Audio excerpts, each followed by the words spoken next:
విజయం సాధించిన వాళ్ళు ఎవరు, వైఫల్యం చెందిన వాళ్ళు ఎవరు అని స్టడీ చేసి ఒక అధికారుల బృందాన్ని బీహార్, హర్యానా, కర్ణాటక, రాజస్థాన్ వివిధ రాష్ట్రాలకు తిప్పి అధికారుల బృందాన్ని సమాచారాన్ని సేకరించడము, అదేవిధంగా ఒక మంత్రివర్గ ఉపసంఘాన్ని వీటన్నిటిని పర్యవేక్షించడానికి ఉత్తమ్ కుమార్ రెడ్డి గారిని, దామోదర రాజనరసింహ గారిని, శ్రీధర్ బాబు గారిని, మిత్రుడు పొన్నం ప్రభాకర్ గారిని, సీతక్కను ఒక మంత్రివర్గ ఉపసంఘాన్ని వేసి, ఎందుకంటే దీనికి అధికారిక కార్యాచరణ, ఒక అధికారిక గుర్తింపు ఉండాలని మంత్రివర్గ ఉపసంఘాన్ని వేసాం.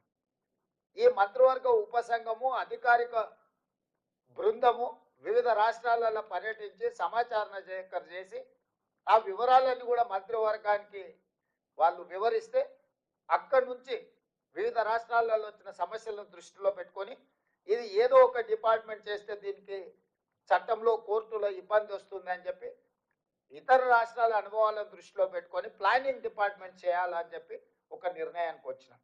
ఈరోజు ప్రభుత్వం మొత్తం సేకరించిన సమాచారాన్ని మంత్రివర్గ ఉపసంఘం ఇచ్చిన సూచనకు ప్రభుత్వం నిర్ణయం తీసుకొని దీని ఒక నోడల్ ఏజెన్సీ కింద ప్లానింగ్ డిపార్ట్మెంట్ కింద అన్ని శాఖలు వస్తాయి కాబట్టి planning department as a nodal agency కింద మనము ఈరోజు నియమించుకున్నాము. ప్లానింగ్ డిపార్ట్మెంట్ ఫైనాన్స్ మినిస్టర్ కింద వస్తుంది. అందుకే ఉప ముఖ్యమంత్రి బట్టి విక్రమార్క గారు ఆర్థిక మంత్రిగా ఉన్నారు. వారి కింద ఉన్న సందీప్ సుల్తానియా ప్లానింగ్ డిపార్ట్మెంట్ హెడ్గా అధికారిగా సీనియర్ ఐఏఎస్ ఆఫీసర్గా ఉన్నారు. ఈ బాధ్యతను ఉప ముఖ్యమంత్రి బట్టి విక్రమార్క గారికి ప్లానింగ్ డిపార్ట్మెంట్ సందీప్ సుల్తానియా గారికి అప్పగించడం జరిగింది. ఆ తర్వాత మనము ఈ రాష్ట్రాన్ని మొత్తం 94,863 విభాగాలుగా ఒక్కొక్క క్లస్టర్ 150 ఇండ్లు మొదటి 3 రోజులు ఇండ్ల వివరాలు సేకరించినాం. ఇట్లా ప్రతి ఇంటికి వెళ్ళి ఒక స్టిక్కర్, ప్రతి ఇంటికి వెళ్ళి ఆ ఇంటికి ఒక నెంబర్ వేసి ఫస్ట్ ఇండ్ల సమాచారాన్ని సేకరించినాం. 3 రోజులు ఇదే ప్రక్రియ మీద 94,863 మంది ఎన్రోలర్స్ ఇల్లు తిరిగి ఇంటికి స్టిక్కర్లు అంటించి ఫస్ట్ ఇండ్ల లెక్క రాసుకొచ్చారు. వీళ్ళు పనిచేస్తున్నారా లేదా అని పర్యవేక్షించడానికి 9,628 మందిని సూపర్వైజర్లు, ప్రతి 10 మంది ఎన్రోలర్స్కి ఒక సూపర్వైజర్ని పెట్టాం. ఈ 10 మంది ఎన్రోలర్స్ ఇల్లు తిరిగి ఇంటికి స్టిక్కర్ అంటించి ఆ ఇళ్ళ వివరాలు సేకరిస్తున్నారా లేదా అని చెప్పి సూపర్వైజర్లను నియమించినాం. వీళ్ళ మీద మండల స్థాయిలో ఒక అధికారిని వేసినాం. ఆ మండల స్థాయి అధికారుల మీద ఒక అడిషనల్ కలెక్టర్ స్థాయి, జిల్లా స్థాయి ఇంకొక అధికారిని నియమించాం. ఆ పైన కలెక్టర్ను పెట్టినాం. అంటే కలెక్టరు, అడిషనల్ కలెక్టరు, మండల స్థాయి అధికారి, ప్రతి 10 మంది ఎన్రోలర్స్కి ఒక సూపర్వైజరు, ఆ కింద ప్రతి 150 ఇళ్లకు ఒక ఎన్రోలర్. ఇంత వ్యవస్థను పక్కడబందిగా 1,03,889 మందిని ఈ ప్రక్రియలో భాగస్వాములను చేసినాము. ప్రభుత్వంలో ఉన్న 15 శాఖలకు సంబంధించిన సిబ్బందిని మనం ఇందులో వినియోగించినాం. అందులో ప్రధానంగా టీచర్లు, ఇతర విభాగాలకు సంబంధించిన అధికారులను వెళ్ళి ఈ 150 ఇళ్లకు సంబంధించిన సమాచారాన్ని తీసుకురావాలని ఇచ్చినాం.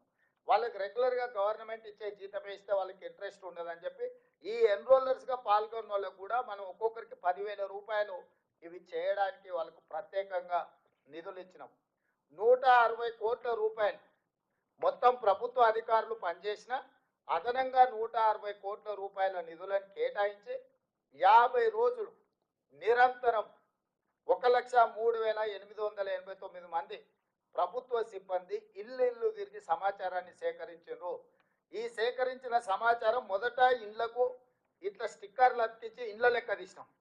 ఆ తర్వాత మొత్తం 8 పేజీల సమాచారం ఇట్లా ప్రతి పేజీలో సమాచారాన్ని సేకరించి చివరి పేజీలో 8వ పేజీలో ఇక్కడ ఇంటి యజమాని సంతకం, ఇక్కడ ఎన్రోలర్ సంతకం, ఎన్యూమరేట్ చేసిన ఎన్రోలర్ సంతకం, ఇక్కడ సూపర్వైజర్ సంతకం. ఇందులో 8 పేజీలలో ఇచ్చిన సమాచారం ఆ ఇంటి యజమాని మొత్తం చదివి ఇన్న తర్వాత సంతకం పెట్టి ఇచ్చిన సమాచారం. ఇది ప్రభుత్వ సిబ్బంది పోయి ఇంటి ముందర కూర్చోనో లేకపోతే ఇంటి బయట ఎవరినో వేరేళ్ళని అడిగి ఇంటి ఆయన ఏ కులమయ్యా లేకపోతే ఇంటి ఆయన ఏం చేస్తాడని అడిగి సేకరించిన సమాచారం కాదు. ఇవాళ ఇక్కడ ఉన్న మిత్రులందరికీ 8 పేజీలల్లా ప్రతి కాలం 57 కాలమ్స్ ఉన్నాయి. దీంట్లో ప్రతి కాలం ఇంటి యజమాని ఇచ్చిన సమాచారంతో పాటు ఇంటి యజమాని సంతకం తీసుకొని వాళ్ళ మొబైల్ నెంబర్ తీసుకొని సేకరించిన ఎన్యూమరేటర్ సంతకం పెట్టి ఈ ఎన్యూమరేటర్ మీద ఉన్న సూపర్వైజర్ సంతకం పెట్టి ప్రతి 150 ఇండ్లకు సంబంధించిన సమాచారాన్ని క్రోడీకరించి కంప్యూటరీకరించినము. 36,000 మంది డేటా ఎంట్రీ ఆపరేటర్లను సపరేట్గా ఈ 1,03,889 మంది సమాచారం సేకరించిన సిబ్బంది కాకుండా డేటా ఎంట్రీ ఆపరేటర్లను 36,000 మంది సిబ్బందిని అదనంగా తీసుకొని ఈ 36,000 మంది సిబ్బంది ఏ ఎన్రోలర్ ఎవరైతే ఉన్నాడో ఆ 150 ఇట్లాంటి 8 పేజీల సమాచారాన్ని తీసుకొని అతనే కంప్యూటర్ ఆపరేటర్ పక్కన కూర్చొని ఒక్కొక్క వివరాలు కంప్యూటర్లో ఎంట్రీ చేయించి, ఎందుకంటే గతంలో సమగ్ర కుటుంబ సర్వే చేసినప్పుడు ఎస్సీ ఎస్సీ ఉపకులాల సమాచారము ఈరోజు ఉన్నాయి 59 కులాలు, కానీ సమగ్ర కుటుంబ సర్వేలో ఒక రోజులో చేరడం వల్ల 82 కులాలుగా ఎస్సీ ఎస్సీ ఉపకులాలను రాసుకొచ్చారు వాళ్ళు. ఎందుకు 82 కులాలు వచ్చినా నేను స్టడీ చేసిన 82 ఎందుకు మోచి MOCHI ఆ కులం, కానీ కొందరు ముచ్చి అని రాసిన పోయినాడు MUCHI అని రాసిండు. ఆ కంప్యూటర్ కొట్టేటోడు మోచిని ఒక కులం కింద కొట్టిండు, ముచ్చి ఇంకొక కులం కింద కొట్టిండు. చెండాడ అని ఒక కులం ఉంది, CHA NDA DA ఉండాల్సిన దగ్గర చెండాండా అని కొట్టుకొచ్చాడు. సో అదొక కులం కింద ఇదొక కులం కింద చివరికి ఎస్సీ ఎస్సీ ఉపకులాలు 82 కులాలుగా మారినాయి.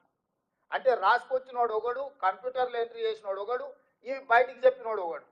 ఎవరికి పొంతం లేకపోవడంతో సమగ్ర కుటుంబ సర్వే చంద్రశేఖరరావు ఏదైతే లెక్కలు చెప్తున్నాడో తప్పుడు లెక్కలుగా అర్థం పర్థం లేని లెక్కలుగా మారి అవి బయట పెడితే వాళ్ళ బరువు పోతుంది. ప్రభుత్వం చేసిన ఆనాటి ప్రభుత్వం చేసిన మొత్తం వ్యవహారం అంతా ప్రజలకు అర్థమవుతుందని అది ఆయన్నే సిగ్గుతోని లోపల దాచిపెట్టుకొని ఎన్నికలు వచ్చినప్పుడు ఆయనకు వాడుకున్నాడు, అందుకే బయట పెట్టలేదు. సో అందుకోసమని మనం ఏం చేసినామంటే ఎవరైతే ఎన్రోలర్గా ఇల్లు తిరిగి సమాచారం సేకరించాడో అతనే వచ్చి కంప్యూటర్ ఆపరేటర్ పక్కన కూర్చొని కంప్యూటర్ కిందులో జిల్లా పేరు, మండలం పేరు, గ్రామ పంచాయతీ పేరు, ఆవాసం పేరు, అంటే హ్యాబిటేషన్ ఎక్కడ, వార్డు నెంబర్ ఎంత, ఇంటి నెంబర్ ఎంత, ఏ కోడు, ప్రతిదీ ఎవరైతే రాసుకొచ్చిండో అతనే కంప్యూటర్లో ఎంట్రీ చేసి మళ్ళీ ఈ 150 దేనికి దానికి బండలు కట్టించినాం. మనం ఎన్నికలలో ఓటర్ల బ్యాలెట్ ఎట్లయితే కౌంట్ చేసినాక బండిల్ కట్టి దాచి పెడతామో రేపు ఎవరైనా గిట్లనే ఏదో ఒకటి చెత్తబాగుడు ఇది తప్పుడు లెక్కలు అని అంటారని చెప్పి ప్రతి 94,863 మంది ఎన్రోలర్స్ 150 ఇళ్ళకి ఏదైతే లెక్కలు రాసుకొచ్చారో ప్రతి 150ను బెండలు కట్టి మనం ప్రభుత్వం వీటిని దాచిపెట్టింది. ఇవాళ ఏ బ్లాక్లో ఎక్కడ తప్పు జరిగిందో వాళ్ళని చెప్పమని ఉంది. మనం ఆ బెండలు తీసి ఓపెన్ చేసి